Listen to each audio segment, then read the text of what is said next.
صباح الخير. النهارده الصبح يا جماعه وانا راكب الاتوبيس في اتوبيس العجائب اللي بركبه كل يوم، انا بسميه اتوبيس العجائب لان اللي بشوفه في الاتوبيس مش بشوفه على القناه بتاعه رؤوف مصطفى ده، ولا اللي هو كان بتاع غرايب وعجائب.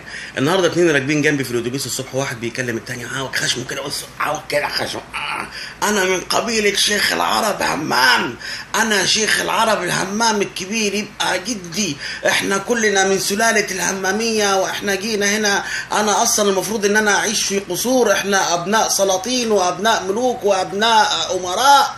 التاني برضه بيقول له ايه يعني، ما انا عنترة ابن شداد، يبقى جد جد جد جد جدي، انا من بني عبس، انا اصلا من بني عبس، انا مش عارف ايه انا ايه. وانا اصلا متاكد، اقسم بالله اقسم بالله انا متاكد ان هو او اللي جنبه لو كانوا قاعدين في عصر شيخ العرب همام، لكن شيخ العرب همام امر الغفر بتوعه انهم جنبه عشان ما يتكلموش الكلام ده تاني.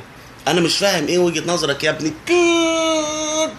يا ابني دي كتير. وجهة نظرك ايه انت هو، ان انت تتباهى بحاجة انت لا ليك يد فيها ولا هو ليه يد فيها، حاجة فرضت عليك زي ديانتك زي جنسيتك زي هويتك زي اسمك. انت اتولدت لقيت نفسك كده يا ابن المرض يا ابن المرض. الاولى ان انت تتباهى بانجازاتك على الصعيد الشخصي اذا كان ليك انجازات يا ابني دي كتير.